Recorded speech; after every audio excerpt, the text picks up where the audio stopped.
Bien. Bueno, buenas tardes. La mayoría nos conocemos, con otros no. Mi nombre es Julio Cavalli. Trabajo desde el año 92 con el sistema del Eneagrama, ya hace muchos años. Para empezar un poco el tema, que vamos a hablar sobre el Eneagrama como un dispositivo de cura, en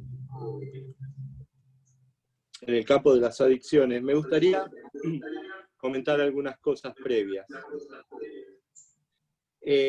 Yo conozco el Eneagrama en el año 1992.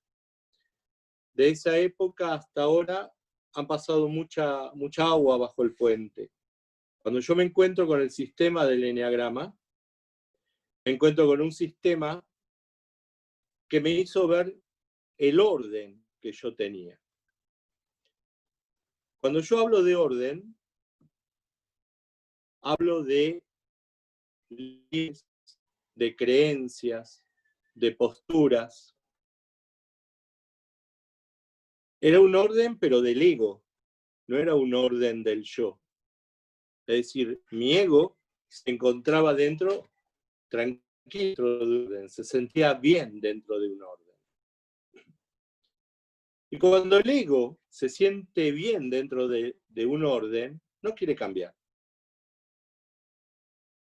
No quiere cambiar porque no le sirve cambiar, no le importa cambiar. Me doy cuenta del orden, de mis creencias, de mis tradiciones, de todo lo que iba viviendo dentro de ese orden, que ya después lo vamos a hablar un poquito más profundamente. Y me encuentro en un cambio, en decir, no, yo no puedo vivir de esta forma.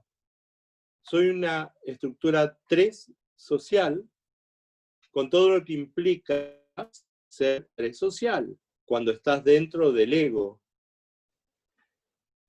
Los que conocen el sistema de Eneagrama ven que el 3 vive del marketing, de la imagen, de la falsa imagen que tiene que dar, de reemplazar la calidad por la cantidad, etcétera, etcétera, etcétera. No voy a entrar en los eneatipos, por supuesto. Una estructura 3 social cuida mucho más su imagen. Bien, este era mi orden dentro del ego. Yo veía que mis cosas no funcionaban, ¿no? Que estaba dentro de una mente alterada, mi mente no estaba integrada. Me daba cuenta que seguía sosteniendo creencias que ya no me servían, que las tenía por tradición. Inclusive mi formación religiosa, estuve a punto de ordenarme sacerdote, he hecho muchos estudios, fui maestro de frontera, fui profesor en ciencia de la educación, terapeuta, másters, todo lo que ustedes quieran dentro de la parte académica, pero eso estaba dentro del orden del ego. Hasta que de repente me descubro en el eneagrama y me descubro en este orden que yo tenía. Y sentía que el eneagrama me estaba diciendo, algo tenés que dejar, algo tiene que cambiar. Vamos a volver sobre esto, porque el cambio que te propone el eneagrama no es tan fácil como a veces nos dicen los libros. No es descubrir tu estructura de personalidad, ir hacia la parte más importante de tu estructura, ir hacia la parte más integrada, empezar a funcionar desde ahí. Toda estructura es un estilo de funcionamiento. No somos nuestra estructura, no somos nuestro eneatipo. Esa es la máscara que se alejó de la esencia y generó esta máscara. Bien, no es tan fácil, a mí me costó mucho. Y cuando la vida, la energía, Dios, fuente, como vos quieras llamarlo, se cansa porque te ha dado tantas señales y vos no te das cuenta de eso, y te pega un golpe de gracia. Pero ese golpe de gracia fue desde el dolor, desde el sufrimiento. Para muchos fue una muerte, para otros pudo haber sido una pérdida, para otros una bancarrota, lo que fuese. En mi vida pasaron situaciones muy, muy, muy fuertes, donde había perdido gente que yo quería, donde los negocios o las empresas que tenían, que generalmente eran educativas, los que me conocen, fui el fundador del Instituto Emerson, del BINET, etc. Puse la carrera de grafología en la Argentina, o sea, hice un montón de emprendimientos desde mi ego. Todo desde mi ego, desde el orden de mi ego. Pasaron cosas en mi vida, encuentros fundamentalmente. Yo marco en mi vida 3 encuentros fundamentales. Uno de ellos fue en Francia con el prior de una comunidad religiosa, la comunidad de Tessé, el hermano Roger. Ese fue un cambio profundo. Y después mi encuentro con la espiritualidad tibetana, con el budismo, con la respiración.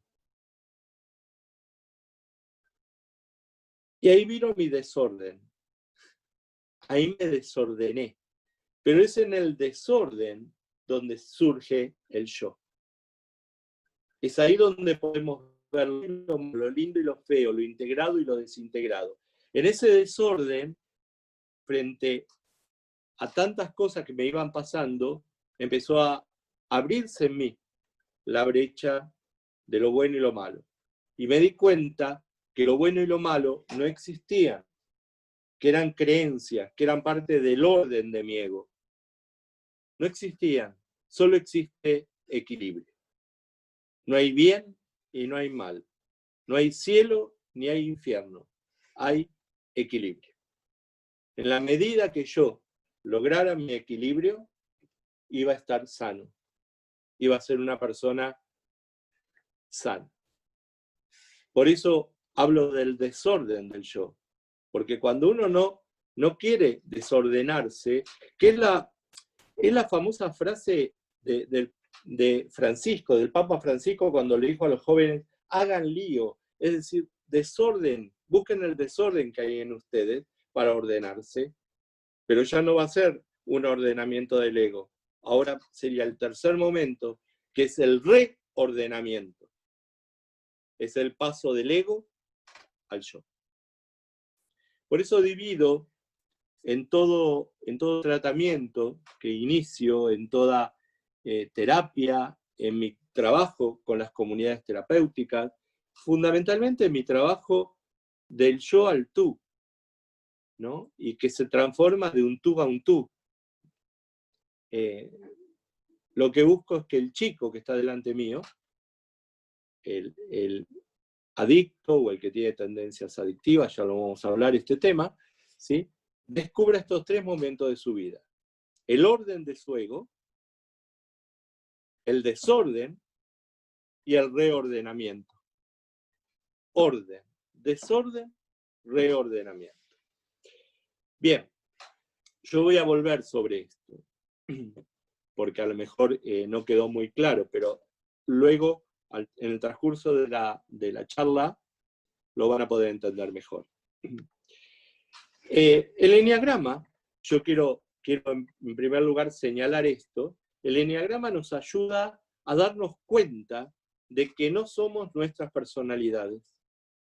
Eso es muy importante. No somos nuestros eneatipos. No tenemos que representar nuestros patrones habituales. Lógicamente que creamos nuestras personalidades para ayudarnos a afrontar el sufrimiento que experimentamos cuando perdimos nuestra conexión con nuestra esencia y creímos que estábamos separados de nuestra fuente, ¿no? Entonces, esto es lo más importante del eneagrama. Entender que no somos nuestras personalidades, no somos nuestras estructuras. Estas estructuras se generan cuando nos desconectamos de nuestra fuente, como cada uno la conciba. Dios, energía, primer principio, como guste. Bien, esto es importante. ¿Por qué? Porque si fuéramos nuestras estructuras y nuestra esencia fuera nuestra estructura, nuestro trabajo terapéutico no tendría sentido. Lo importante es que la persona descubra su orden, su desorden, se reordene en función del sistema del eneagrama. ¿Cómo lo hago? ¿Cómo lo trabajo en la comunidad terapéutica? Bien, a ver. En primer lugar, si ustedes, amigos, trabajan como coaches, trabajan como psicólogos, trabajan como terapeutas grupales, trabajan como seres humanos con compasión y que desean ayudar al otro, tenemos que entender que la salud es el mayor grado posible de ejercicio de la libertad. Eso es lo más importante que tengamos claro. Entender la salud como el mayor grado posible, por supuesto, de ejercicio de la libertad. Y cuando un chico llega por primera vez a la consulta en la terapéutica, la comunidad terapéutica, hay varias, diferentes modelos, yo no voy a entrar a explicar ahora los modelos de las comunidades terapéuticas, pero yo he trabajado en varias, pero en todas las que he trabajado eran comunidades de puertas abiertas. Comunidades donde el chico si quería se iba, no estaba obligado a quedarse, no se le daba medicación, ni se le da medicación, porque todavía sigo trabajando, no se le da medicación de ningún tipo, sino que son como grupos de autoayuda, para que puedan entender. Eso es una comunidad terapéutica, una granja terapéutica, un espacio terapéutico de adicciones, de rehabilitación, el nombre que quieran ponerle, pero la metodología que se utiliza es casi siempre la misma. Lo que no es lo mismo es de qué forma trabajamos los terapeutas. Yo voy a explicar cómo trabajo yo desde el sistema del eneagrama. No utilizo otra técnica. Yo necesito saber cuando el chico llega a la comunidad y va a permanecer por 24 meses internado, ¿cómo hago, cómo logro, cómo lo ayudo a que él pueda romper la compulsión de la adicción, encontrarse a sí mismo, reordenarse, que significará, este reorden va a significar pasar del ego al yo. Entonces, lo primero que le planteo es el ejercicio de la libertad. ¿Por qué? Porque el primer momento de un diagnóstico, cualquiera sea, pasa por esta pregunta: ¿está cortada o no está cortada la libertad de esta persona? ¿No? Esto es muy frankliano, es de Víctor Frank, de la logoterapia, pero a la que adhiero con todo mi corazón. Y esto es importante, este es el primer momento, el genérico. ¿Está enferma esta persona? Sí, obviamente. ¿Está cortada su libertad? Sí, lógicamente, si no, no estaría en la comunidad terapéutica. O sea, el momento genérico, la primer paso, ya está resuelto. Porque ya vino con ese momento genérico. En el caso de que no estemos en una comunidad terapéutica, la pregunta del millón que ustedes tendrían que hacerle al cliente, al paciente, al amigo, a quien fuese, ¿sí? ¿Está cortada la libertad de Pablo o no está cortada? ¿Está cortada la libertad de Laura o no está cortada? Si logro entender ese momento genérico, paso al segundo momento, que es el momento específico. Bien, ahora, ¿qué lo aqueja? ¿Qué es lo que le pasa? ¿Qué es lo que le duele? ¿Qué es lo que está atravesando? Ese es el momento específico. ¿Por qué? Porque una persona, y ahora desde la mirada del sistema del eneagrama, una persona será tanto más sana cuanto mayor sea su libertad para pensar de acuerdo consigo misma y con sus propias capacidades. No es capaz,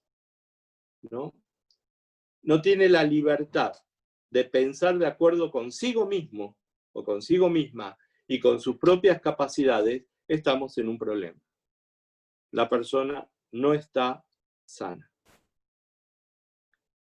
Una persona está sana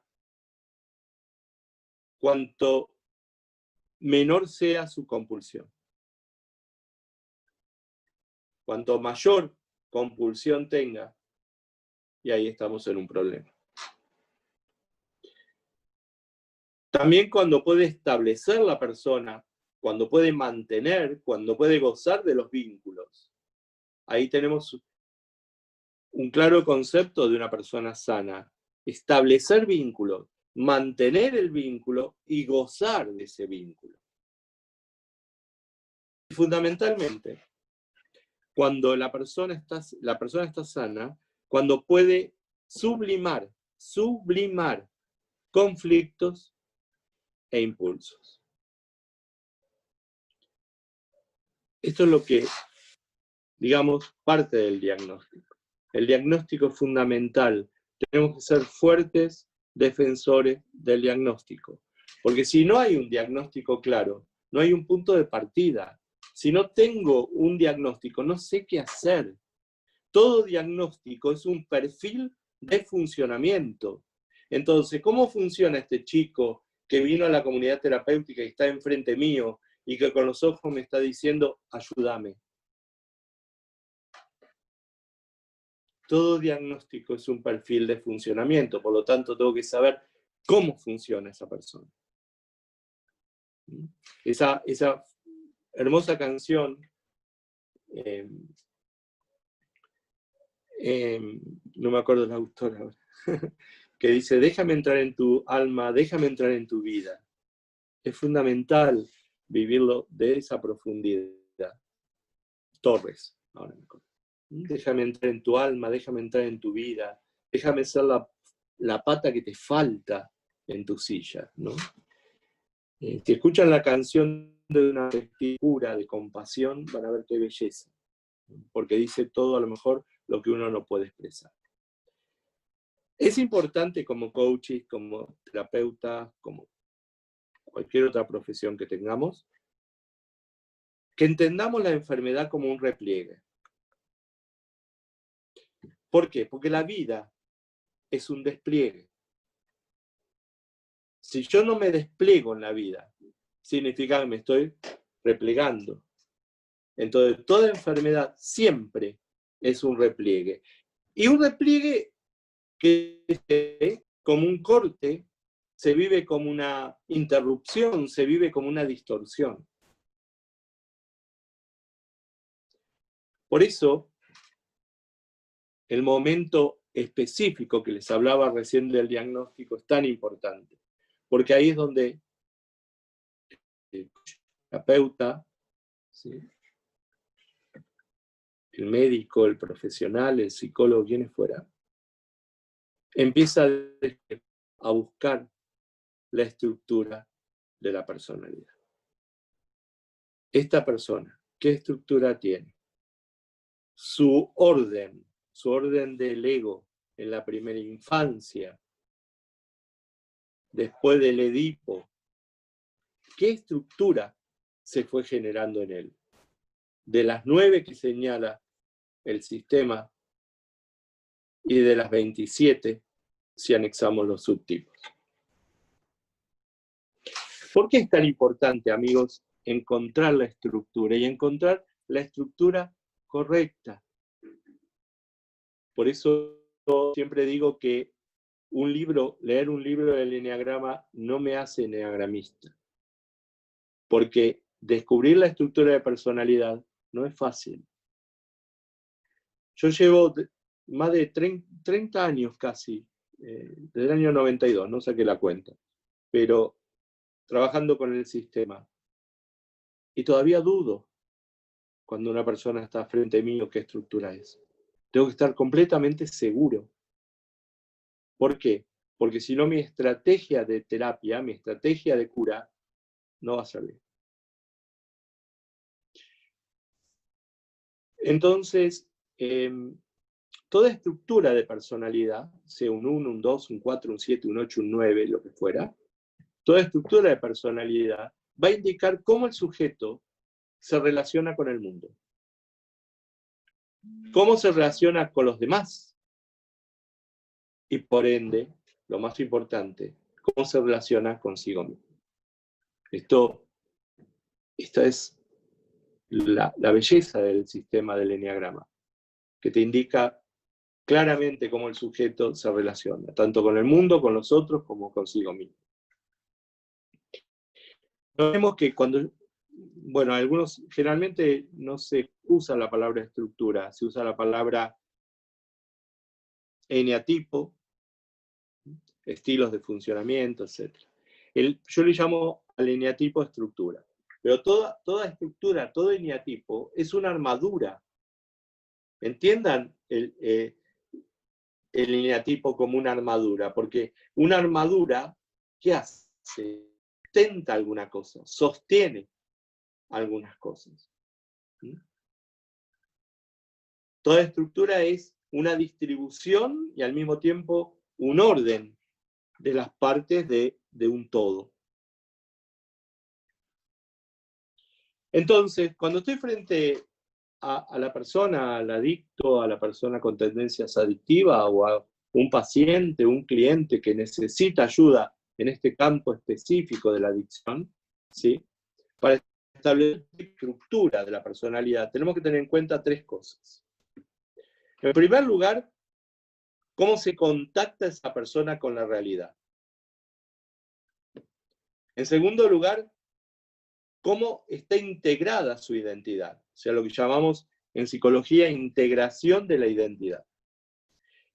Y sus mecanismos defensivos, sus mecanismos de defensa, sus conductas defensivas. ¿Por qué? Porque de ahí van a salir las tres estructuras con las que nos manejamos generalmente en la parte psicopatológica. Las estructuras neuróticas, que pueden adaptarse y manejar la angustia. Las estructuras psicóticas, que trabajan con un juicio de la realidad. O las estructuras límites, que hay como una, a ver, para que entiendan, como una difusión de la integración de la identidad. ¿No? Estructuras neuróticas, estructuras psicóticas, estructuras límites. ¿No? Cuando la persona tiene un contacto con la realidad, cuando es un neurótico, como yo, como vos, todos somos neuróticos en algún momento de nuestra vida y de nuestros días, ¿no? Este contacto con la realidad, ¿cómo es? Un yo sano, un yo maduro, como delimita, como señala el eneagrama, delimita con precisión las fronteras del mundo exterior, que es el que elabora el juicio de realidad, y del mundo interior, mis imaginaciones, mis deseos, mis fantasías. Discrimina, sabe separar el yo del no yo. No vive lo real como imaginario, ni lo imaginario lo vive como real. Aprecia la realidad, se adapta a la realidad, realiza un juicio de la realidad. Y la integración de la identidad se da cuando sabemos que es el más alto grado de nivel de organización psíquica. Cuando una persona está integrada en su identidad, está en su más alto nivel de organización psíquica. Cuanto mayor sea, presten atención, cuanto mayor sea el grado de integración, más y mejor va a ser su nivel de salud. Repito, cuanto mayor sea el grado de integración, más y mejor será su de salud. Cuando una persona tiene una buena integración de identidad, controla las circunstancias, lo que le está pasando, responde positivamente a las demandas del ambiente, no actúa impulsivamente, disfruta del contacto afectivo, conoce los límites, sabe pedir ayuda. Es decir, este contacto con la realidad que discrimina el yo del no yo, esta integración de la identidad donde la persona conoce sus límites, controla sus circunstancias, se deben también a las defensas, a las conductas defensivas que utiliza. Yo no voy a entrar ahora en las conductas defensivas porque daría para mucho, y no es la tópica de este webinar. Pero bueno, las conductas, sepan, para los que a lo mejor no manejan mucho términos de psicología, las conductas defensivas son las que protegen de la angustia, me protegen, nos protegen de la angustia, del displacer, logran la adaptación, evitan que nos desequilibremos, como habíamos dicho al principio, ¿no? El equilibrio, buscan que evitemos desequilibrarnos entre el mundo interior y el mundo exterior, operan sobre los impulsos, moderando o bloqueando su descarga, modifica la realidad que mi yo no tolera. Recuerden una ecuación, y es importante esto: a mayor grado de salud, mayor variabilidad de defensas. A mayor grado de salud, mayor variabilidad de defensa. Una defensa estereotipada, como es la que sucede en las adicciones, marca una compulsión. Y por ende, al haber una compulsión, necesariamente va a surgir una patología. A ver, a lo mejor voy muy rápido. No sé si este webinar permanece después. Habría que preguntarle a Matías si esto queda en la red, ¿no? Sí, va a quedar Digo en la red. que a mayor... ¿Queda en la red, Matías? Ah, bueno, bien. Entonces pues lo pueden escuchar tranquilamente. Decía que a mayor grado de salud, mayor variabilidad de las defensas. Cambio, cuando tengo menos defensas, cuando el yo actúa con menos defensas, ahí surge la compulsión. Y ahí surge la patología. Los neuropsiquiátricos están llenos de personas que han mantenido una defensa rígida, una defensa estereotipada, y no han podido pasar a otro grado de defensa. Por lo tanto, los mecanismos de defensa son los que nos preservan del yo, y no voy a hablar mucho porque ya está, creo que claro, ¿no? Bien. Rápidamente. No entrar en los eneatipos. Después voy a marcar, voy a tirar algunos tips, como hacen los cocineros, pero solamente 3 triadas, que son las más comunes, lo más rápido para esperar. El sistema del eneagrama trabaja con 3 triadas: la triada emocional o del corazón, la triada visceral o del instinto, y la triada mental, ¿sí? O neocórtex. Trabaja con esas 3 triadas. Hablemos de la triada emocional. Las 3 estructuras de una triada emocional se interesan mucho por la imagen. Mucho por la imagen. Confunden quiénes son con los que intentan ante los demás. La triada emocional, las personas de esta triada llegan a confundir realmente quiénes son y quiénes aparentan ser. Tienden a rechazar cómo se sienten realmente, de que supone que deberían sentirse, según el rol que estén ejecutando en ese momento, ¿no? Por supuesto. Las estructuras emocionales consideran que para ser amados por lo que son, deben fingir ser lo que no son. Esta es la base de la triada. Para ser amados por lo que son, deben fingir ser lo que no son. La pregunta inconsciente de esta triada es: ¿quién soy? ¿Quién soy yo? Esa es la pregunta básica de la estructura, de la triada, de las 3 estructuras, que son el 2, el 3 y el 4, de la triada emocional. Ahora, miren qué paradojal, ¿no? Porque, aunque pueda parecer que estas estructuras límbicas son sagaces en los campos emocionales, en realidad es todo lo contrario. Su mayor dificultad surge en los asuntos del corazón, cuando son expertos, supuestamente, en asuntos del corazón. Esto ocurre porque tienen una marcada tendencia a no escuchar sus sentimientos, y en su lugar tienden a idealizar y a representar los sentimientos que se supone que deberían tener en tal o cual situación.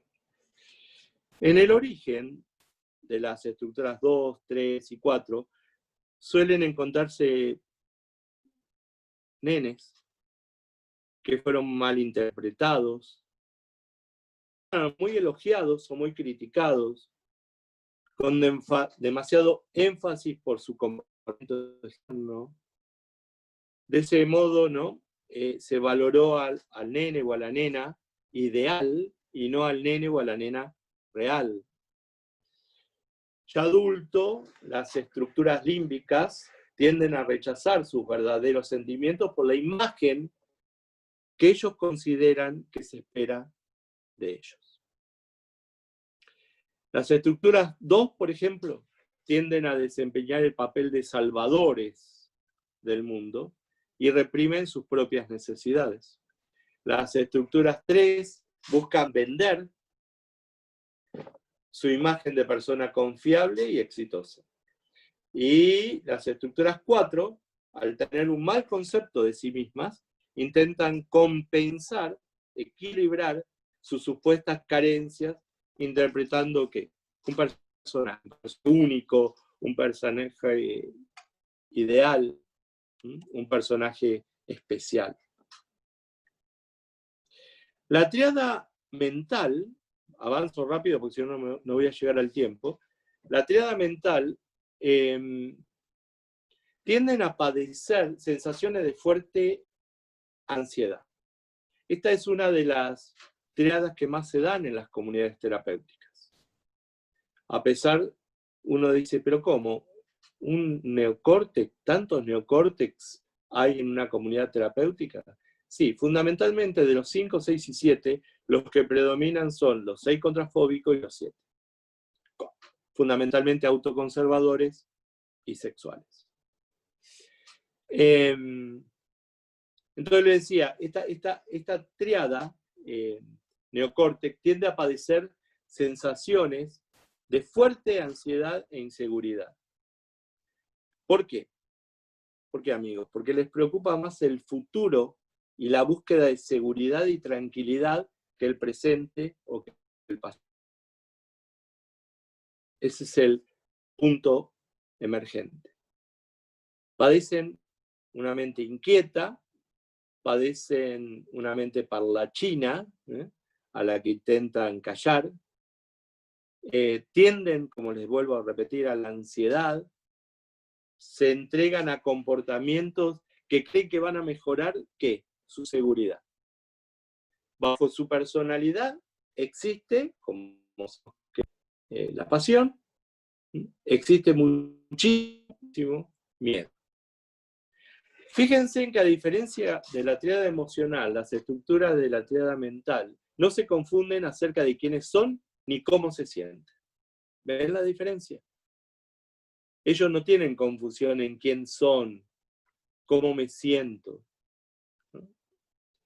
En lugar de esto, los neocórtex reaccionan desde el miedo al anticipar inconscientemente, por supuesto, los peligros de la vida, los peligros que puedan acontecer en la vida.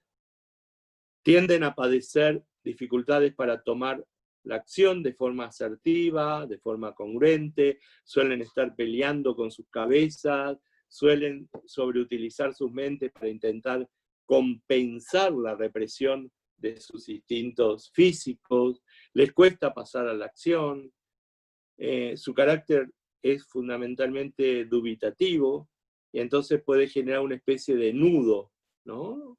En la voluntad, un nudo en la voluntad.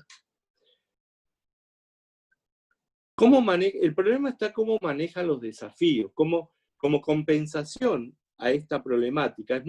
Para los neocórtex es muy difícil manejar los desafíos. Entonces, como compensación a esta problemática, se tienden a proyectar a un futuro. Evalúan los posibles riesgos del futuro. Es como que si siempre estuviesen preparados para futuros contratiempos, porque viven elaborándolos, pensándolos, solucionándolos. ¿Se acuerdan que en la tríada emocional les dije que la pregunta del millón es ¿quién soy yo?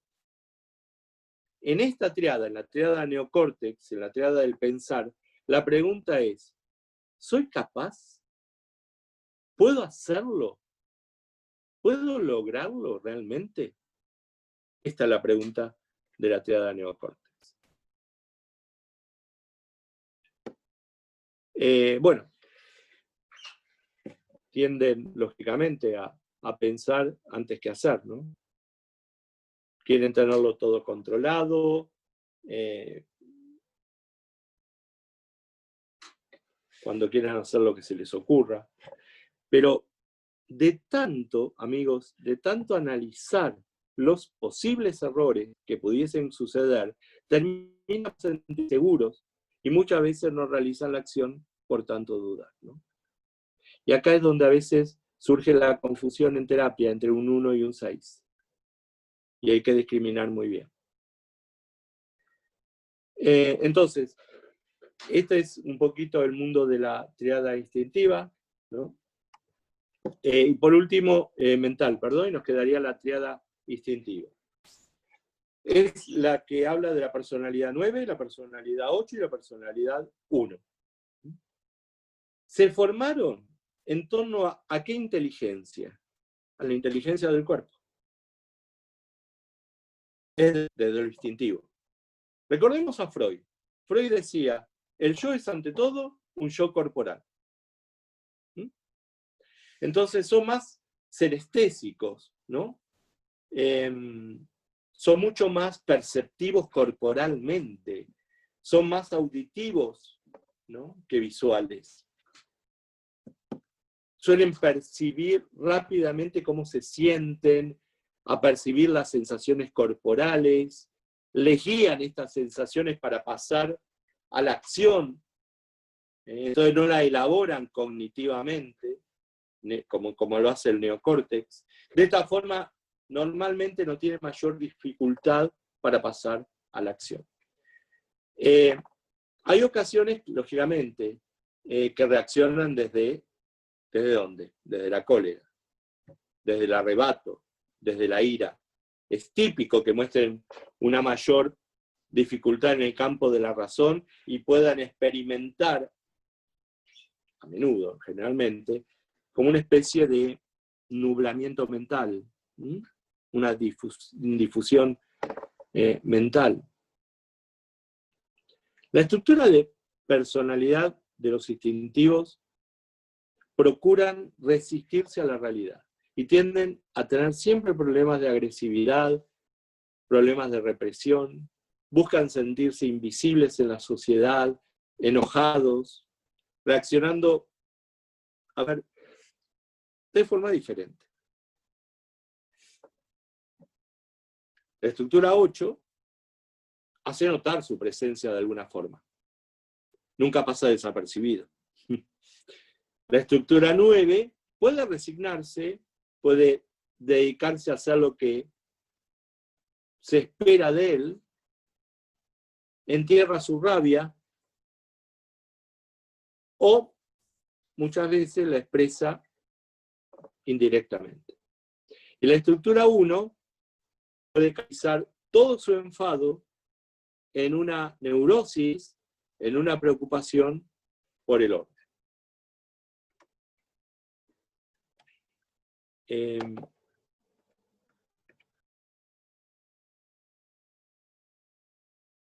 Bien, estoy pensando en los tiempos, estoy mirando. Voy a avanzar un poco más rápido, ¿no?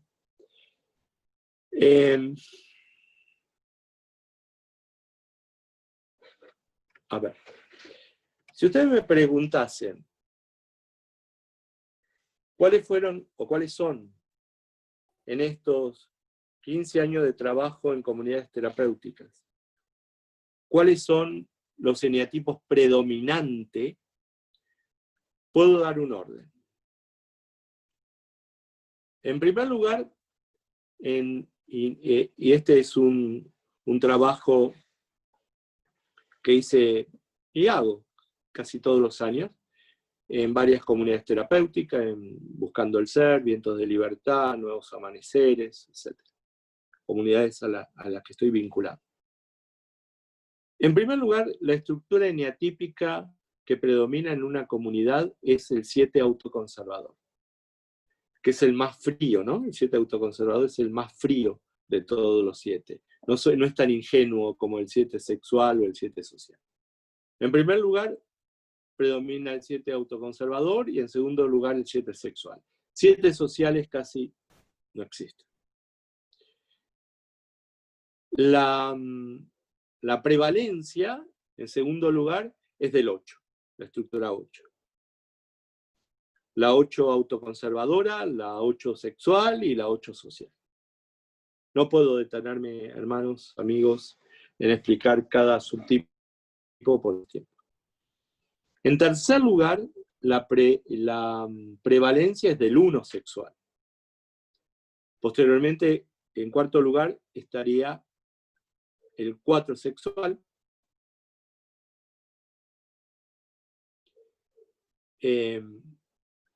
No me quiero equivocar. Después estaría el 5 autoconservador y el 5 sexual. Hay muchos 5 en las comunidades terapéuticas, muchos. Uno cree que el 5 es el que, la estructura que está encerradita en su habitación. No, no, no. No es tan así. No es tan así. Los 9 autoconservadores, los 9 sexuales y los 9 sociales predominan en la comunidad. Los 2 sociales, los 2 sexuales, los 2 autoconservadores, los 6 sexuales, que serían los contrafóbicos, los 6 autoconservadores. No hay tantos 6 sociales en la comunidad. Y 3 sí, de los 3 tipos, autoconservador, social y sexual. Repito porque lo estuve pensando un poquito. En primer lugar los 7, en segundo lugar los 8, en tercer lugar los 1, en cuarto lugar los 4, luego le siguen los 5, en quinto lugar los 5, después los 9, después los 2, después los 6 y por último las estructuras 3. Ese es el orden de prevalencia, por lo menos que yo investigué en las comunidades donde estoy. ¿Qué hacemos con estas estructuras cuando las conocemos? Bien, empezamos a trabajar sobre sus virtudes, no sobre sus pasiones, no sobre sus compulsiones, pues ya las conocemos. Entonces, la estructura 8, todos los chicos, todos los internos de una comunidad terapéutica con una estructura 8, ya no es un retador, ¿sí? Sino que es una persona que va a la autonomía. Vemos la virtud. Entonces, trabajamos sobre esta posibilidad de él, de ayudar a otros a conseguir autonomía, a conseguir libertad. La tienen ellos, porque la valoran. Entonces, como es una virtud, logramos que su ego, a través de esta valoración de la autonomía, pase lo del yo. Este era su orden, retar. Vivir en el mundo pateando, peleando, golpeando, vengando, odiando. Esa era su orden, el orden del ego. Algo pasó que está frente mío, en una comunidad, con sus padres, con su familia, con sus hijos, con sus esposas, viendo el orden negativo que tenían, porque no era un orden positivo. El orden del ego. Algo pasó en algunos un tiro, una muerte, un sufrimiento, una pérdida, la cárcel. Algo pasó en su vida que lo llevó a ese desorden y a decir, wow, ¿y ahora? Y ahora, hermano, vamos a pasar al reordenamiento del yo. Vamos a empezar a que valores tu autonomía y ayudes a los demás a valorar. El 9, por ejemplo, que se lo llama el pacificador, es interesante porque es un pacificador, un mediador, busca la paz, pero no es pacífico. Ojo, porque muchos creen que el 9 es un ángel de la guarda. No, no, no. ¿Sí? Está dentro de la triada que busque la significa que no sea violento, que no sea agresivo. Bien, pero tiene valor. ¿Cuál es el valor 9? ¿Qué va la sanidad, la tranquilidad, la paz? Bien, vamos a trabajar con este aspecto. El 1 que es el reformador del mundo. Todo tiene que ser como yo lo pienso, vivo y siento. Entonces, hay de todo una mirada de justicia. Vamos a valorar este aspecto de la justicia. Vamos a ayudar a que valores y puedas ver tu vida de este valor y ayudar a los demás, ¿sí?, a integrar este valor. El 2, que es el ayudante, como le dicen.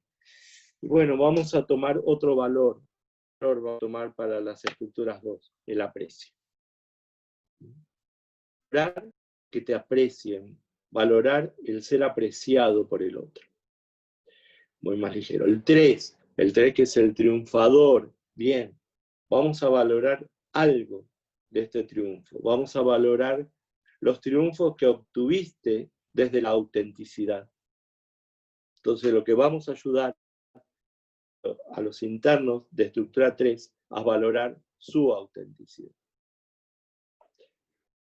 El 4, ¿qué podemos lograr del 4? Que valoren. No es un individualista.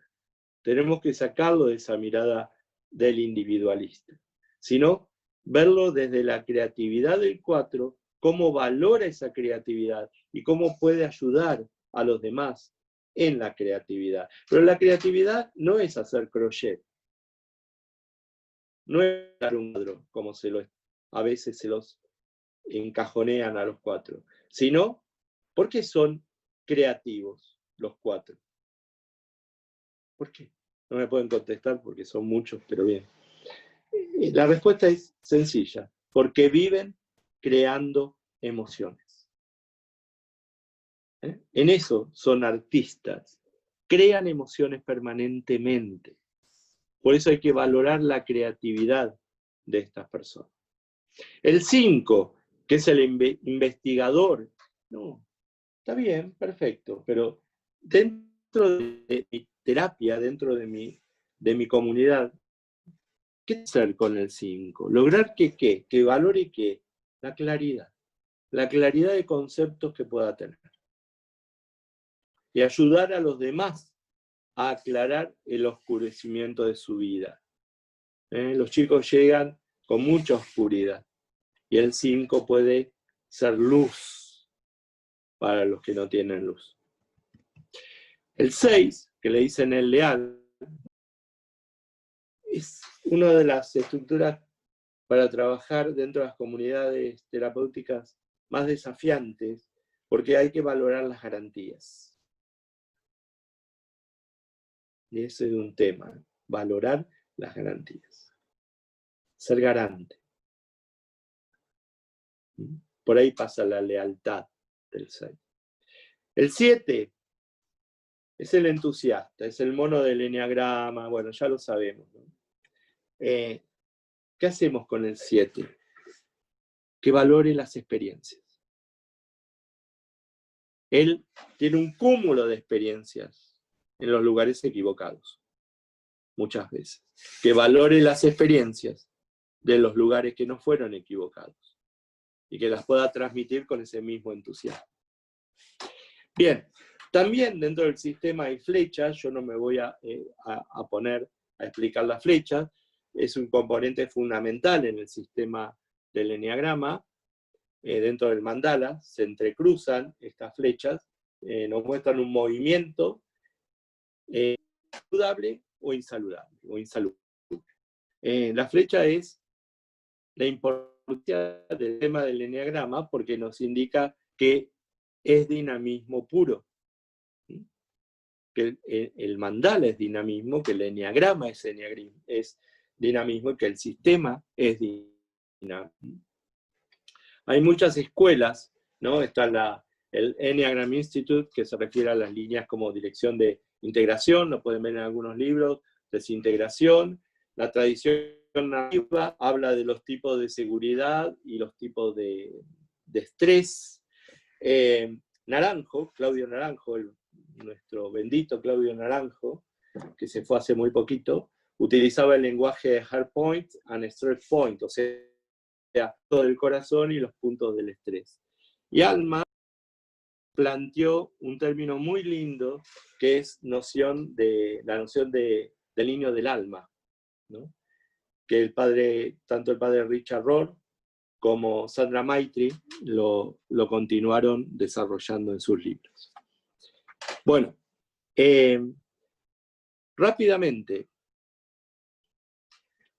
o después, no sé cómo, es mucho el material que quería transmitirles, que cada estructura me ha afianzado en una enfermedad.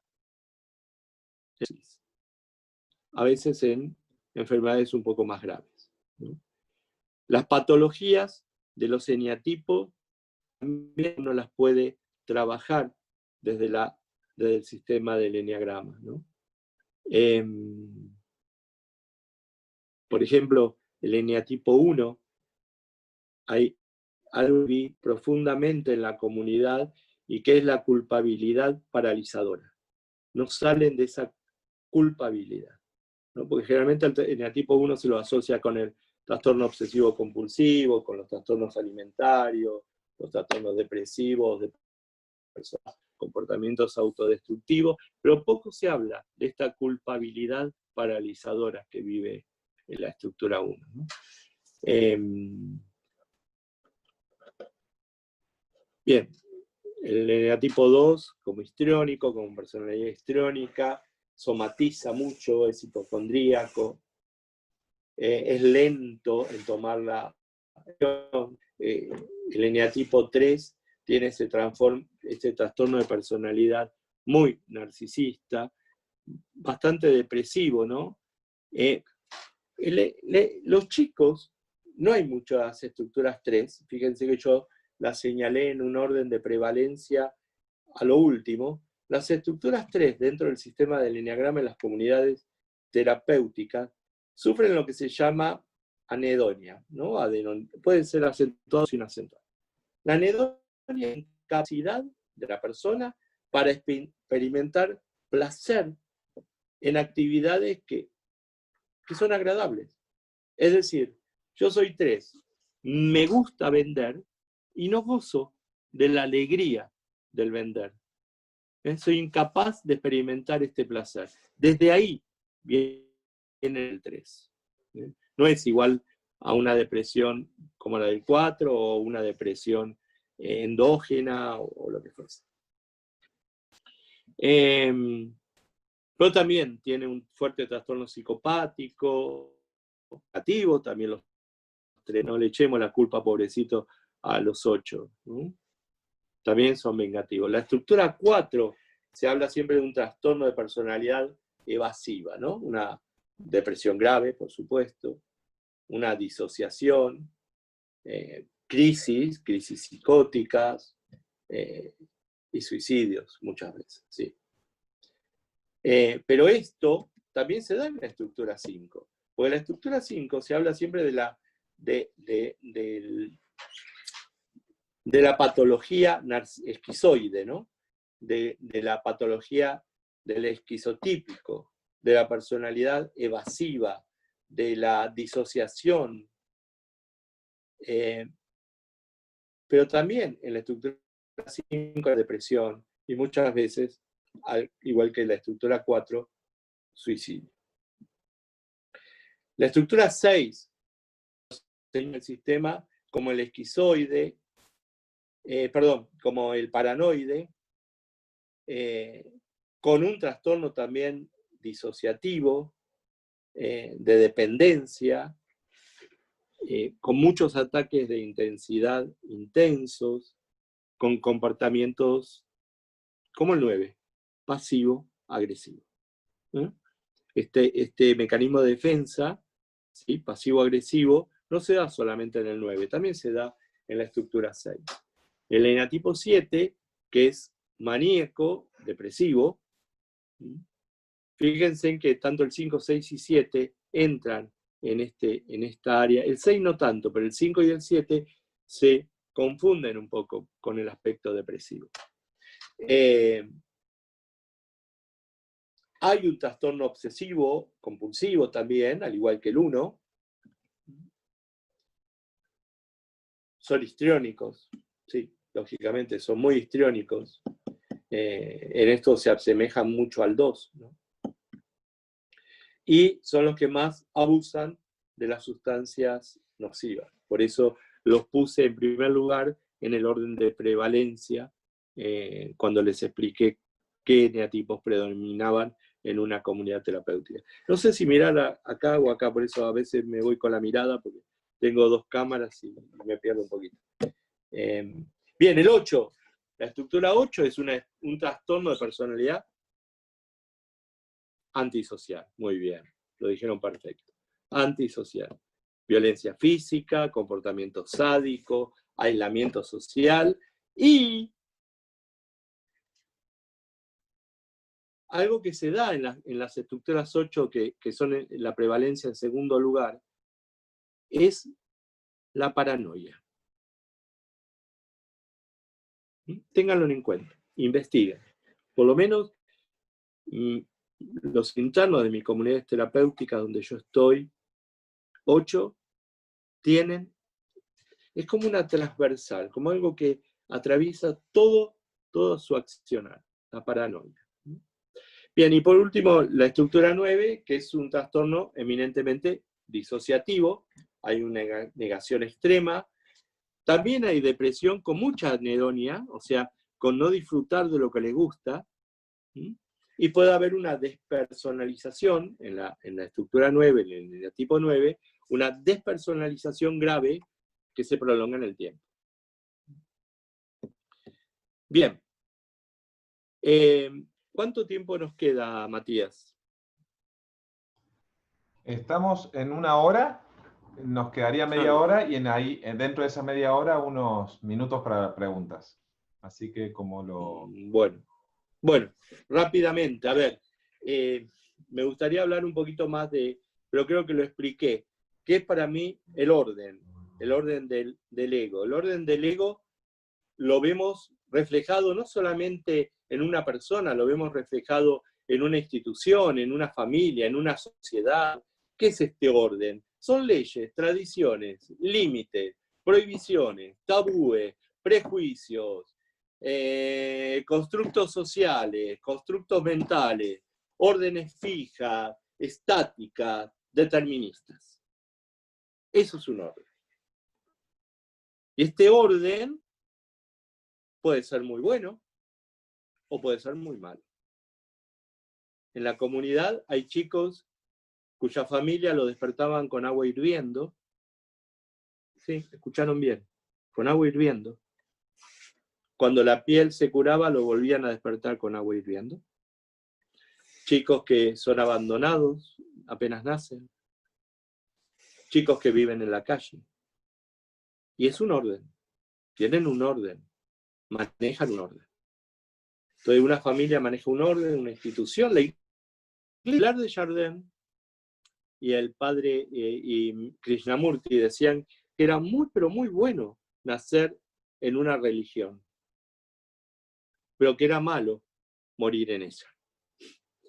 Entonces, esto hablaba de lo que el padre Teilhard de Chardin llamaba orden, la ley del orden, ¿no? Que hay que cuestionar leyes, tradiciones, límites, límites que no se ponen, prohibiciones, tabúes, que son leyes opuestas, amigos, a las leyes del universo, porque las leyes del universo son tres procesos. La ruptura o la disrupción, como se llama en filosofía, ¿no? Una ruptura brusca, algo que ocasiona un cambio determinante, ¿sí? Dinamismo y evolución. Esos son los tres procesos que vive la ley del universo. Entonces, este paso del ego al yo es el crecer hacia el amor, porque la estructura física del universo, lo decía Taylor de Chardin, es el amor. La estructura física, el cuerpo físico, que también en otras palabras lo diría Gurdjieff, Ichazo, etc., ¿no? Para crecer hacia el yo hay que crecer, evolucionar hacia el amor. El yo es amor. Para alcanzar cualquier meta de salud, tanto sea física, espiritual, debemos pasar necesariamente del orden al desorden. Si no paso al desorden, no puedo llegar a mi reordenamiento. En cualquier sistema espiritual, en cualquier sistema que busquemos de crecimiento, se dan estos tres pasos, en todos. ¿Por qué? Porque las leyes, las tradiciones, los límites, los tabúes, los constructos sociales, los constructos mentales, lo que fueran, el determinismo que marca el orden, son necesarios en cualquier sistema. No podemos obviarlo. Necesitamos un orden. Y ese sistema no lo podemos evitar. Inclusive en el área espiritual, una persona que no pasó por el orden del ego no pudo llegar nunca al segundo paso, ni al tercero, ni al reordenamiento. Ni siquiera llegó al desorden. Porque en todo sistema espiritual, tanto para revelar algo como para limitar nuestro egocentrismo básico, son necesarios. Es necesario. Yo he notado que desde el año 92 que descubro el sistema, que las enfermedades potencialmente mortales, ¿no? Pueden hacer que las personas cuestionen lo que han aceptado como inmutable. Porque la inmutabilidad es lo que le da el orden. Los valores que se han transmitido de una familia durante generaciones pueden reconocerse como inadecuados, como que ya no sirven, como que ya no van. Las creencias de toda la vida sobre las capacidades personales o lo que es importante, ¿no? Pueden resultar totalmente erróneas, erradas. Thomas Merton, que fue un filósofo, que fue un religioso, fue un trapense, un sacerdote trapense, llamaba a este orden, con otras palabras. Le decía proyecto de salvación privado. Proyecto de salvación privado, ¿no? Este proyecto de salvación que vos tenés, que yo tengo, o que tuve, cuando me di cuenta del orden de mi ego, nos va a decepcionar, como me decepcionó a mí. Nos va a decepcionar a todos, al menos si somos honestos. En algún momento de nuestra vida fuimos o seremos profundamente decepcionados por lo que nos enseñaron originalmente. Por dónde nos han llevado nuestras elecciones, lo que elegimos en nuestras vidas, los caminos que se nos han abierto y elegimos ese. Por donde nos han llevado estas elecciones que hacemos, las tragedias que tuvieron en nuestras vidas o que tendrán lugar, una muerte, una enfermedad, una interrupción de nuestra forma normal de pensar, una interrupción de nuestra forma de estar en el mundo. Algo tuvo, a ver amigos, algo tuvo o tiene que suceder necesariamente si queremos que ocurra un crecimiento real, una evolución, una pascua, una metanoia, como decían los primeros cristianos. Es decir, dar la vuelta o un cambiar de opinión. Obviamente que este patrón de transformación conlleva o implica al menos una parte de fuerte sufrimiento. O sea, parte de nosotros tiene que morir si queremos crecer. Fíjense en que Jesús, sin conocer el sistema del eneagrama, decía una frase que el eneagrama creo que se la ha hecho suya también. Si el grano de trigo no cae en la tierra y muere, queda solo. Pero si muere, lleva mucho fruto. Es la base del sistema. Si no estamos dispuestos a dejar ir nuestro ego, el más primitivo, el más pequeño, nuestras normas, nuestras creencias, nuestras preferencias, vamos a seguir en ese orden y no podremos llegar nunca al reordenamiento de nuestro ego al yo. Y esto es lo que le pasa, amigos, a los chicos que están internados. Esto es lo que les sucede.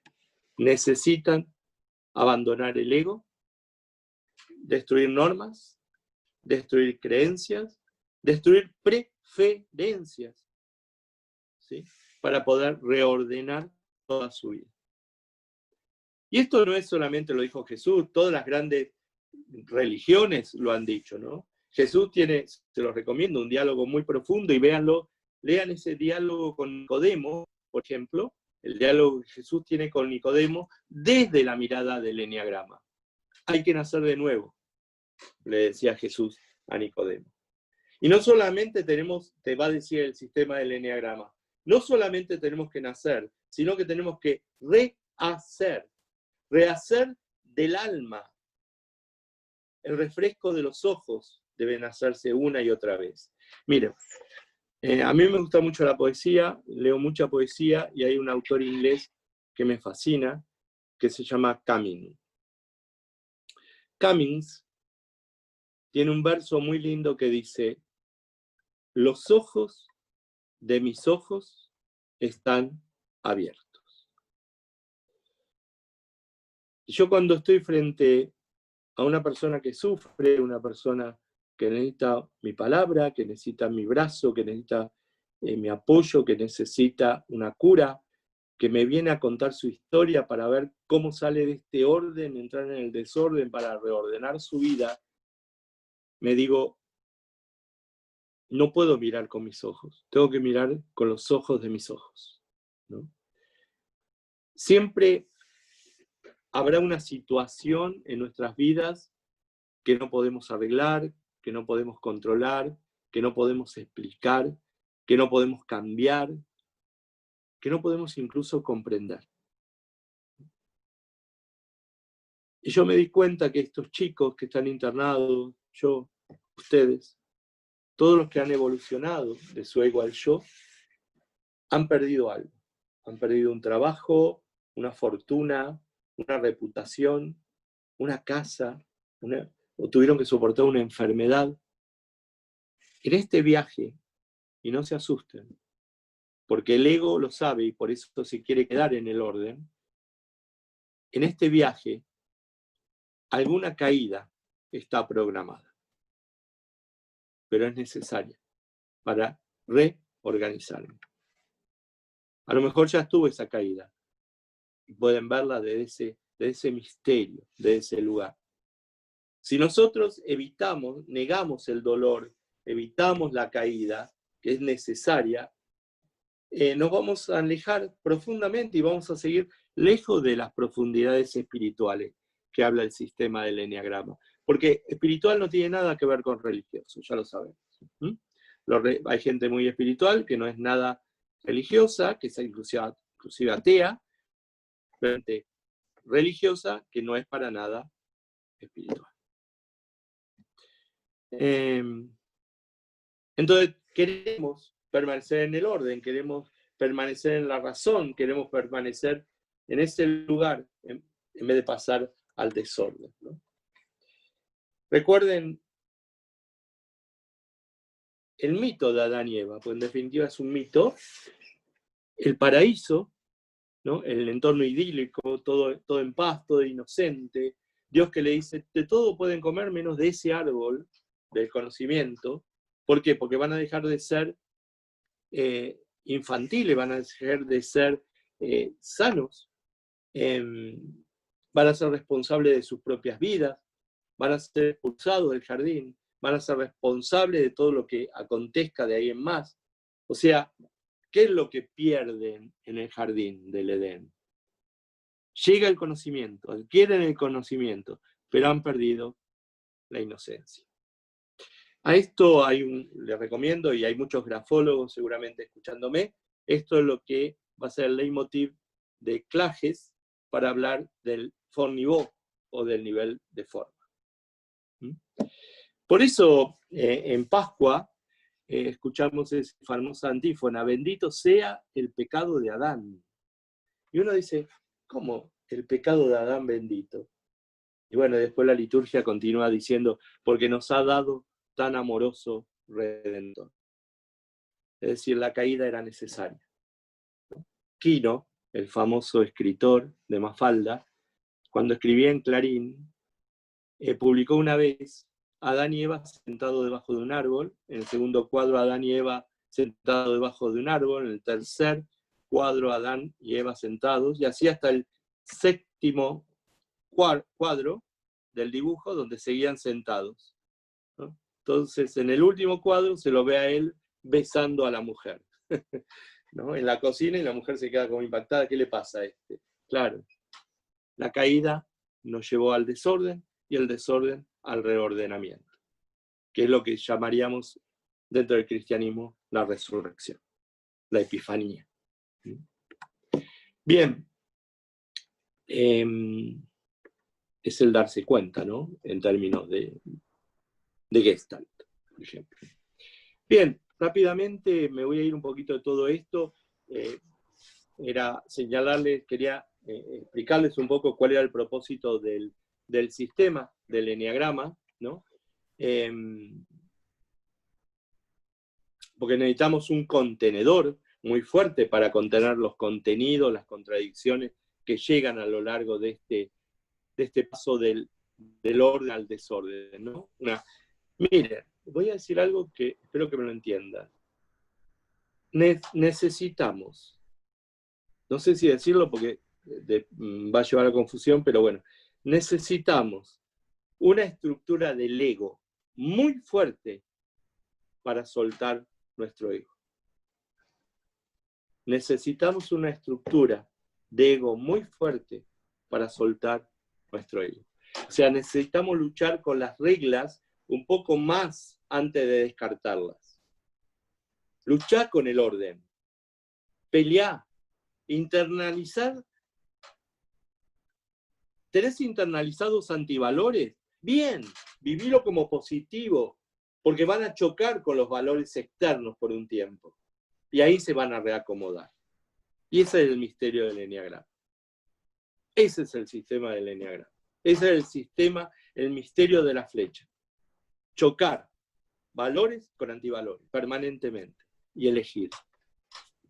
Y elegir. Entonces, el propósito del eneagrama, ¿cuál es? Es ayudarnos a descubrir las trampas que nos impiden vivir nuestro verdadero ser. Las trampas que nos impiden vivir libremente. Recuerden lo que les decía al principio, cuanto mayor sea el grado de libertad, mayor va a ser el grado de salud que vamos a tener.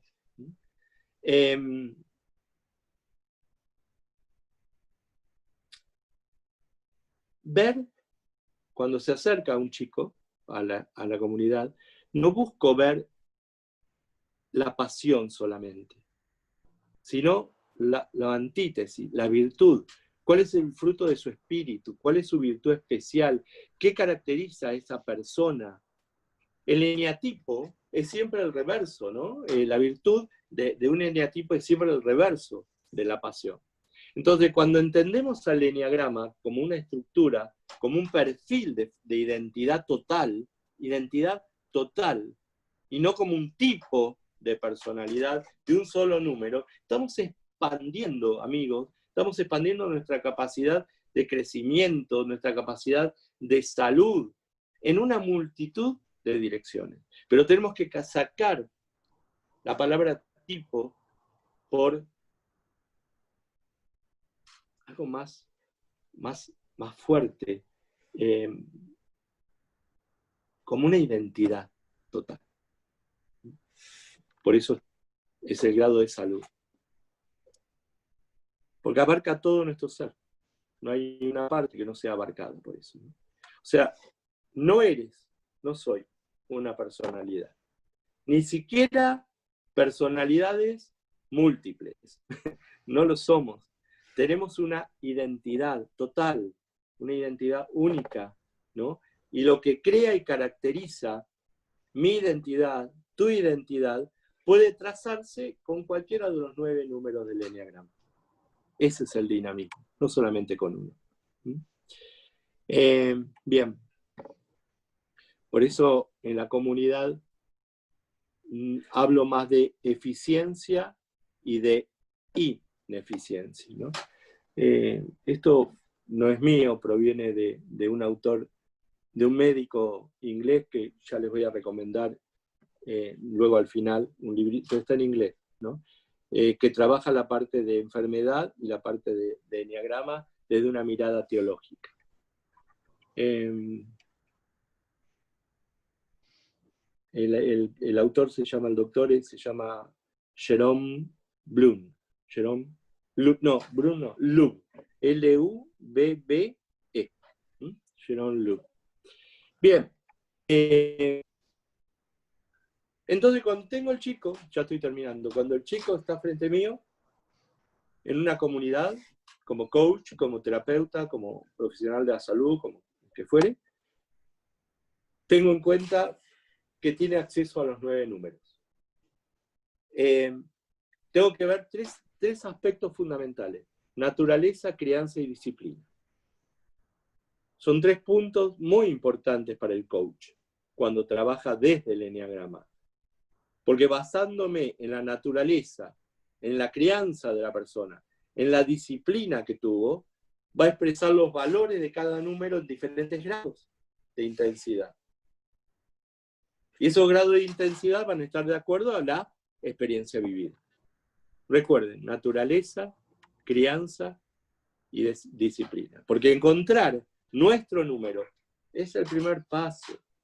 No es el fin del camino, es el principio del camino. Llegamos a conocer nuestro número para que podamos comenzar a liberarnos de qué. A ver, ¿por qué quiero que los chicos de la comunidad conozcan su estructura, su estilo de funcionamiento, como dice Marcelo Aguirre, su perfil de funcionamiento? ¿Por qué? ¿Para qué me sirve? Para que ellos comiencen a liberarse. ¿De qué? De 3 elementos fundamentales del sistema del eneagrama: pasiones, fijaciones y miedos. Si tengo una pasión, una fijación, esos 3 términos son la estructura piramidal del ego. El ego está pegado a la pasión, a la fijación y al miedo. Por eso el eneagrama no lo vean, amigos, como una ley, como un código estricto, ¿no? Son 9 categorías. No están solamente ahí para vincularnos o restringirnos a una determinada forma de ser, a una determinada forma de vivir. Es un sistema dinámico.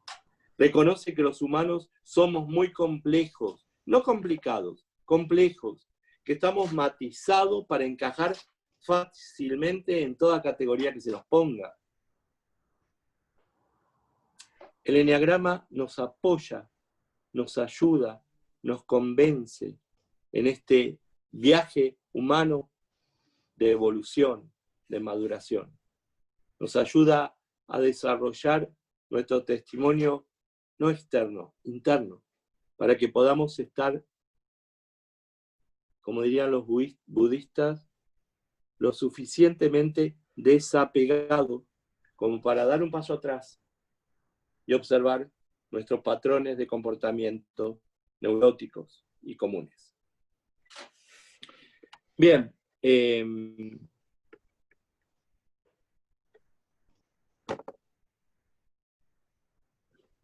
voy a ir por las ramas, pero por último, una moneda. El eneagrama insiste en que nuestra virtud y nuestra pasión son la cara de una misma moneda. Fíjense en que yo nunca he hablado en esta charla de pecado. He usado la palabra pasión. Muchos autores, y esto puede ser por traducciones o porque el autor sigue una línea eminentemente católica, cristiana, muchas veces se confunde pasión con pecado, y no es lo mismo. Si bien la ira es un pecado capital y al mismo tiempo es una pasión, la soberbia, lo mismo, etcétera, etcétera, la lujuria, la gula, son pecados capitales, pero también pasiones, hay que tener en cuenta algo. El pecado es consciente. La pasión es inconsciente. Entonces no puede ser lo mismo. Cuando yo robo algo, lo robo de forma consciente. Si yo le soy infiel a mi mujer, lo hago de forma consciente. Eso es pecado.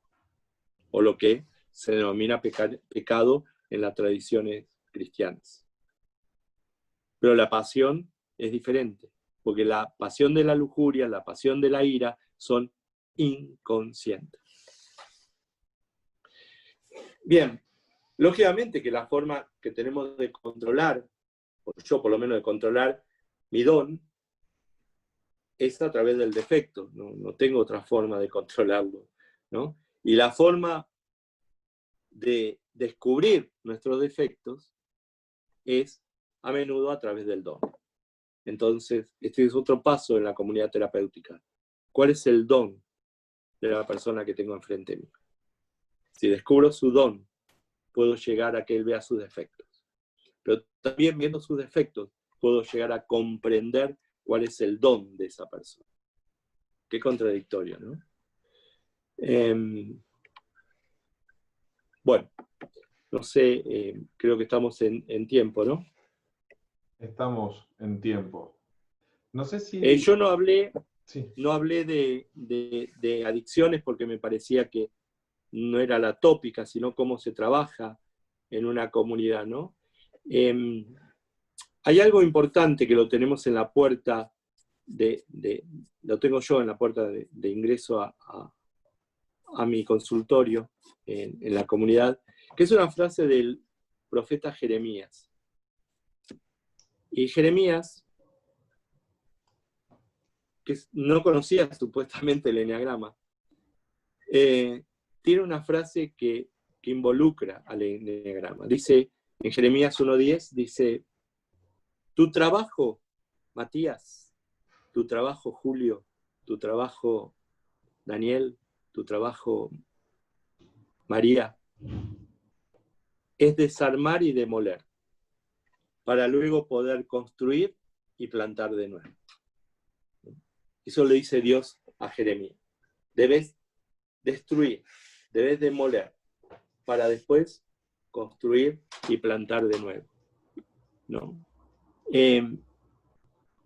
Es una manera de contemplar otro mundo, otra forma de vivir, darle a estos chicos la posibilidad de que la compulsión se transforme en una virtud. No hay virtud sin haber existido primero, perdón, no hay compulsión si primeramente no hubo una virtud. Siempre una compulsión es una virtud llevada al extremo. Soy Matías, lo conozco, es súper ordenado, muy ordenado, meticuloso, tiene todo. Yo ahora le pido algo, no sé, la foto del eneagrama que publicó por primera Gurdjieff en Rusia, ya seguramente en algún lugar la tiene. Bien, este orden de Matías, tan bello, tan lindo, puede llegar a ser una compulsión. Si es demasiado ordenado, si vive para el orden, llega a ser un toque. Entonces, nunca una compulsión se transforma en compulsión si primero no es una virtud. Ténganlo en cuenta eso, cuando trabajan con pacientes, con clientes, ¿no? Y ni hablar de cuando se trata en la parte de relaciones. Todo lo que te enamoró termina muchas veces cansándote. Aburriéndote. O aburriéndote. Sí, sí, sí. Bueno, no pude hablar de adicción, no quise hablar tanto de adicción, Matías, no quise hablar tanto de adictos, tampoco de coadicción, daría para mucho más. Tampoco si es una enfermedad mental o no es una enfermedad mental, si es crónica o no es crónica. Lo único que les puedo decir desde mi experiencia y desde mi mirada, muy humilde, muy sencilla, porque no soy nadie, que si ustedes me preguntaran por un perfil del adicto, les digo que no existe un perfil. No podemos sacar un perfil del adicto. ¿Por qué? Porque toda persona con tendencias adictivas, ¿no? Me gusta decir persona con tendencias adictivas y no adicto, porque los chicos que están dentro de la comunidad ya no son adictos, pero sí tienen esa tendencia a la adicción. Bien, son buscadores desorientados. Buscaron en los lugares equivocados. Utilizan una estrategia errónea para la obtención del placer. Ese es su perfil, si tenemos que hablar de un perfil del adicto. Un buscador desorientado. ¿Qué es lo que busca? Bueno, lo que se generó en el orden del ego. Es decir, algo que trascienda su realidad cotidiana, que es insatisfactoria, que es desastrosa. Familias desunidas, padres violadores, violencia de género de ambas partes, descuido de la familia. Bueno, me cansaría de señalar todo lo que uno ve día a día y dice, con esto ya llegué al sumum y al otro día algo lo supero. Entonces, ¿qué buscan? Buscan algo que los trascienda, que los saque de esa realidad de porquería que tienen, esa realidad cotidiana, que no las satisface para nada, insoportable. Hay una ausencia de alegría en el adicto o en la persona con tendencia adictiva, la alegría de vivir, ¿no? La ausencia de esta alegría es la causa y es al mismo tiempo el efecto más importante de la adicción. El más importante. Causa y efecto. La ausencia de alegría. ¿Y cuándo comienza la adicción? Porque algunos se estarán preguntando, bueno, tengo un hijo adicto, tengo un amigo adicto, tengo un familiar adicto. ¿Cuándo comienza la adicción? Cuando se empieza a buscar algo bueno, pero en el lugar equivocado. Cuando se sustituye una experiencia de alegría, una experiencia de gozo, por algo malo, por algo desagradable. Ese sería más o menos el perfil del adicto, ¿no? No olvidemos, y esto en el sistema del eneagrama también funciona, que luego de haber ejecutado, esto es una compulsión, mira, luego de haber ejecutado una persona una acción, esta acción y toda la periferia de esta acción, todos los componentes de esta acción, se imprimen de forma permanente en nuestro ser. Y va a perdurar a través de la memoria, va a perdurar a través del recuerdo. A ver, repito. Cuando hacemos algo, cuando ejecutamos una acción, cuando hacemos una acción, esta acción y todos los componentes de la acción, toda la periferia de la acción, se imprimen de manera permanente, ¿sí?, en nuestro ser. Y van a perdurar a través de dos aspectos, de dos variables, la memoria y el recuerdo.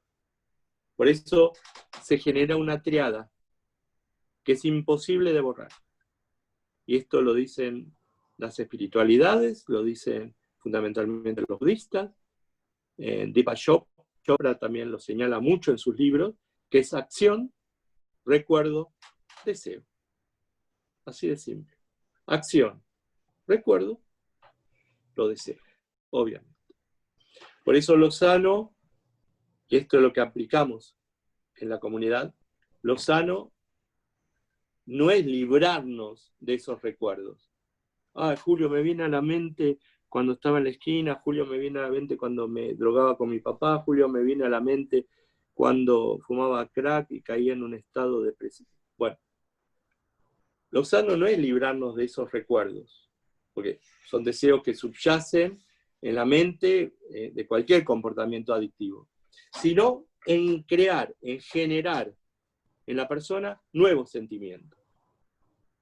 Y que esos sentimientos que voy creando a lo largo de este proceso terapéutico en el camino de la evolución del ego al yo, ¿sí?, debiliten el poder de esos recuerdos.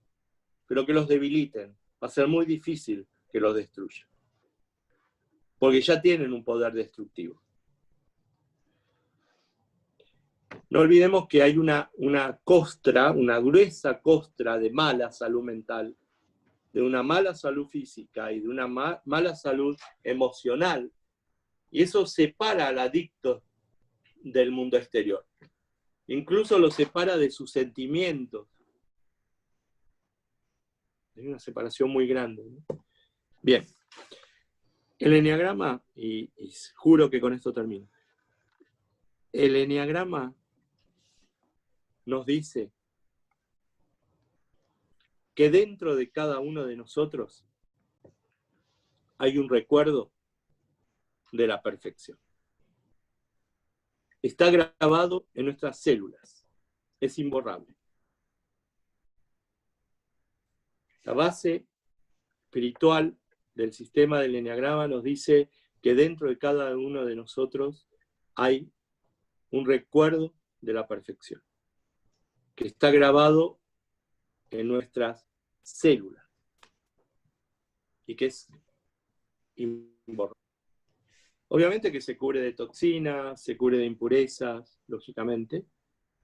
Por eso, en este camino terapéutico, es necesario no señalar, por favor, si trabajan en el campo de las adicciones, no señalar los efectos destructivos de las conductas adictivas, sino en reavivar, refrescar, meterse en las raíces, llegar a las raíces y animar desde las raíces, para que reavivan, para que tomen conciencia de la perfección que los habita. ¿Es imposible? No, no es imposible. Es un trabajo arduo, lógicamente, cansador, pero no. Por último, Matías, si vos le podés mostrar un videíto de una chica que cayó en el desorden. Ahí. Le vamos a mostrar un video de una chica que recibí en una comunidad terapéutica que se llama Vientos de Libertad, que estaba contenta con su orden y decidió internarse nuevamente, no irse, y llegó en este estado. Ahí se lo mostramos.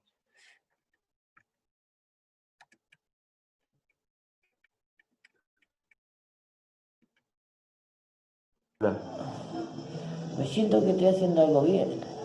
Me siento para la mierda en el sentido de que estoy empezando a ver un montón de cosas porque no estoy consumiendo merca. Porque yo sí me... ¿Anoche qué consumiste? Lo último que consumiste. ¿Crack? Claro, ¿Pastillas? sí. ¿Alcohol? Y no soy de tomar escabio, pero sí me tomé 2 tragos de birra. Nunca tomo alcohol. ¿Y qué te pasó en la mano? ¿A dónde va? Acá te está saliendo. Esto me piqué. ¿Te picaste? Sí. Ya estás tocando fondo, ¿eh? Ya toqué fondo por eso. Yo estaba desde el último ¿Por qué? café. ¿Cuándo te picaste? ¿Anoche? A la tarde. Sí, ya el cráneo no me hacía nada. Ya no me decía nada, ya comía, me fumaba un pipazo y me sentaba a comer, papá, era como nada. Ya era algo normal de todos los días. Sí. Bueno, ¿qué vamos a hacer?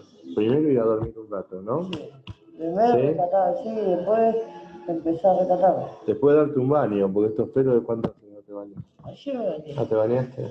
Sí, pero no había clima mojado. Bueno, Bueno, espero que no te vuelvas a ir. no, no me voy a ir.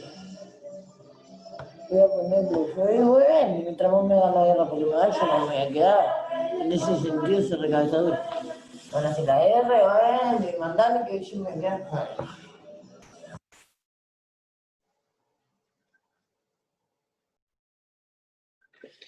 Bien, fue el testimonio de Gala.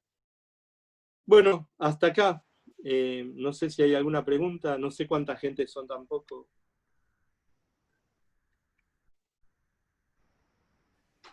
Ahí vamos. A ver, en Yo, principio, perdón, Marce. sí, no, tenía justamente para hacerle un comentario y Hola, una Alcedo. pregunta para... Hola Julio, ¿cómo estás? Bien. Antes que nada, felicitaciones por tu exposición, como siempre abarcaste muchísimos temas y realmente da cuenta de no solo de todo lo que sabes, sino de la experiencia que tenés como terapeuta acompañando a jóvenes con esta problemática tan compleja y dolorosa a la vez, ¿no? Gracias, Así que Marcel. muchas gracias. Y No, a vos. me quedó resonando lo de pasar del desorden al orden y hacer un reordenamiento, digamos. Y no sé por qué, pero de otro contexto, porque generalmente es de psicología de la educación, pero el aporte de Piaget y Vygotsky en cuanto a asimilación y acomodación, ¿no? Eh, en cuanto Para a, adaptarse. exacto, necesito aprender hábitos nuevos. Antes me sentía triste, enojado, consumía. Triste, enojado, consumo. Triste, enojado, consumo. Repetición, hábito. Ahora, aprender algo nuevo. Me siento triste o enojado, ¿qué hago? ¿No? Respiro, me doy una vuelta a la manzana, corro, hablo con alguien, busco a alguien con quien hablar. Entonces, generar nuevos, lo nuevo que reestructura y no elimina el hábito, porque ya sabemos que los hábitos no se eliminan, ¿no? Hay engramas que quedan en nuestro cerebro, pero vamos construyendo nuevos, asimilamos lo nuevo y nos reacomodamos y seguimos adelante. Y el segundo aporte, y que creo que hay en esto la estructura de una comunidad te ayuda a generar ese nuevo modo de funcionamiento, nuevo modo de relacionarte con tus emociones problemáticas. Y por otro lado, la figura del acompañante, ya sea terapeuta o algún otro técnico que acompañe el tema de Operadores, finalmente. el operador. La zona del desarrollo próximo de Vygotsky, ¿no? Alguien que hizo el camino antes que yo y que no me muestra el libro, no me da el manual. Desde la práctica y desde el acompañamiento de cuerpo a cuerpo me muestra cómo se hace, ¿no? Y puedo dar un pasito más por una especie de modelamiento social, ¿no? Del que hablaba Bandura, y no tanto por, un maestrito que me está enseñando. No, no es el maestrito que me enseña. La zona del desarrollo próximo es, hay otro ser humano que hizo el camino y Y que me se está adelantó a vos. mostrando Claro, exactamente. se Me está adelantó a mostrando. vos. ¿No? Pero Y ahora lo que te podemos caminar a la par, ¿no? Exacto. Y lo que me gustaría preguntarte es, en tu experiencia, eh, del eñagrama concretamente, ¿qué es lo que más le sirve a un terapeuta para ayudar al otro a generar el cambio que uno espera y que la persona necesita? Que no se detenga en lo destructivo. ¿No? Que no se detenga en la compulsión, sino como vos señalabas la última vez en un webinar, que era necesario volver a las virtudes, ¿no? Que no se ha hablado tanto de las virtudes, ¿no? Todos tenemos una virtud y yo quiero ver en cada chico que se acerca cuál es su virtud y desde ahí empezar a trabajar. Pues si empiezo a trabajar desde la compulsión, vuelvo al recuerdo y el recuerdo va a generar nuevamente el deseo. Y eso es lo que yo no quiero. que no exista otra vez el deseo, ¿no? Eso es lo más importante, que no le tengan miedo a las adicciones. Porque en definitiva, y a lo mejor soy muy osado en lo que voy a decir, pero ¿no envidiamos un poquito al adicto en algunas cosas? Nosotros tan estructurados, ¿no? tan almidonados, y ellos viviendo el placer en extremo. Está bien, está mal, no lo puedo justificar, pero sí lo entiendo. Por eso digo que son buscadores desorientados en los lugares equivocados, ¿no? Son buscadores natos, pero en los lugares equivocados. Por eso el predominio, la prevalencia es el 7, es la estructura 7. Fundamentalmente el 7 autoconservador, que es el más frío, ¿no? Y el menos sentimental de los 7. Es el que más predomina. Después el 8.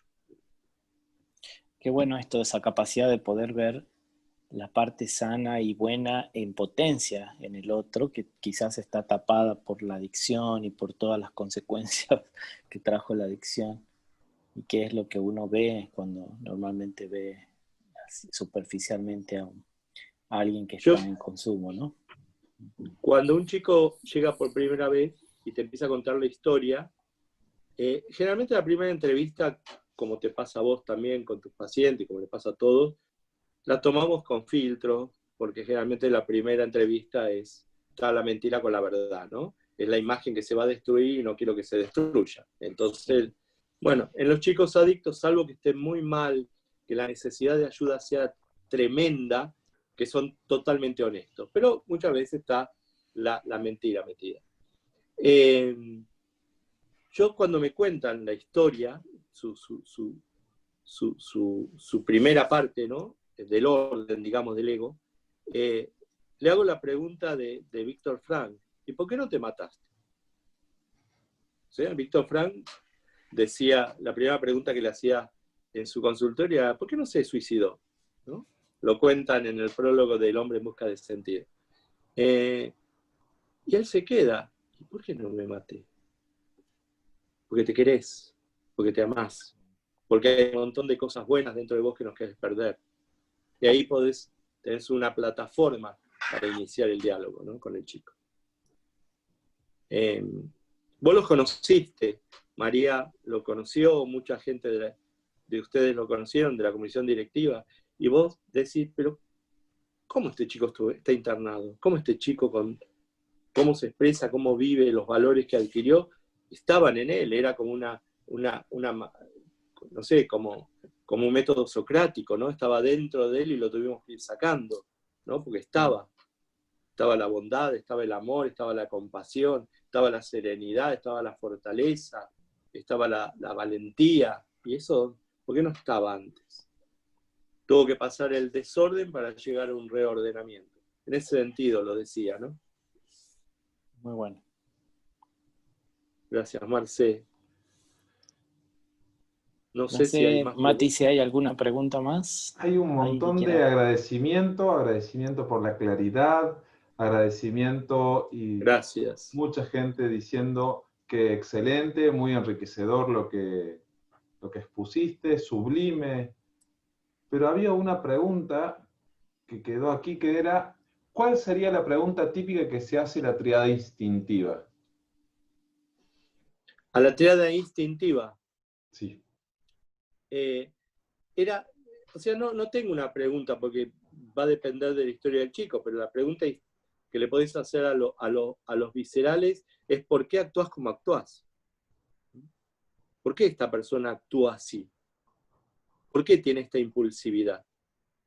Esa sería la pregunta base. Bien. Esa era la pregunta que había. Acá nos pregunta Gris también si va a haber una segunda, un continuose de este empezóse. Si vamos a continuar, seguramente así será. Así que ya veremos cómo calendarizamos alguna otra reunión con Julio, algún otro webinar. Ahora sí, Julio, en nombre de la asociación te damos las muchas gracias oficiales Y te invitamos a seguir participando, enriqueciéndonos. Yo también quiero terminar con una palabrita, Marcelo, si me permitís. ¿Sí? Adelante. Invitar a todos los que están del otro lado a asociarse a nuestra Asociación Argentina de Enneagrama, que participen, que puedan recibir sus libros, los libros que están en la biblioteca, que puedan acceder a webinares, que puedan acceder a los boletines, a congresos con descuentos, y que al mismo tiempo nos van a ayudar a nosotros a difundir el sistema. Si realmente están enamorados, les gusta, les fascina, les parece bueno, les parece oportuno el sistema del Enneagrama, asóciense a nuestra asociación. Vayan a la página web www.iea-argentina.com.ar. Si no, ponen IEA Enneagrama y les va a salir la página. Va a ser un placer. Ahora, fines de octubre, principio de noviembre, tenemos el Congreso Nacional de Enneagrama, que va a durar 3 días. Los estamos invitando a que participen, va a ser online, por supuesto. Va a haber un montón de expositores con diferentes temas, diferentes temáticas, los invitamos. Pero bueno, no era para pasar los avisos parroquiales que quería hablar.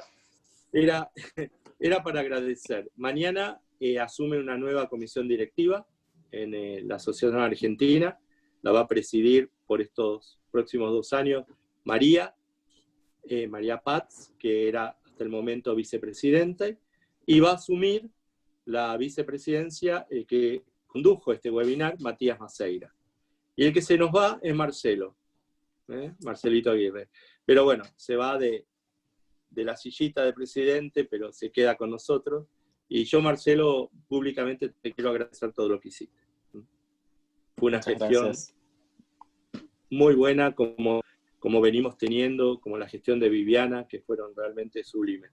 Se lo agradecemos, no sé cómo, pero bueno, el agradecimiento es fundamental, ¿no? No nos fue mal en la vida agradeciendo. Así que gracias por todo, y le deseamos lo mejor a María y a Matías mañana cuando asuman la presidencia y la vicepresidencia. Y les mando un cariño a todos. Si quieren les puedo poner mi número de teléfono o mail, si quieren escribirme para los que no me conocen, si necesitan algún material. ¿Tengo que compartir pantalla? Sí, ¿no? Sí, compartila. Va a ser más fácil. Si no, podés ponerlo en el cuadrito de chat también. En el cuadrito de chat también. Ah, bueno, ahí lo puedo poner. Ahí. Lo pongo ahora. Es muy fácil, juliocavalli@gmail.com. Bueno, muchísimas gracias por estar del otro lado. Matías, gracias por ayudarme en esto. Por favor, un placer. Muchas gracias a vos, Julio. Gracias, Marce, por todo lo que has estado haciendo. Gracias a todos los que estuvieron hoy, que también nos permiten, de cierta forma, seguir adelante con todo esto y compartir el Enneagrama, que para todos nosotros es una pasión. Así que gracias también por permitirnos este espacio de presentar esto que trajo Julio, que fue tan lindo y tan rico. Así que mi agradecimiento para todos los que están allí. Igualmente, gracias a todos. Abrazos. Chao, Abrazos. chao. Nos vemos.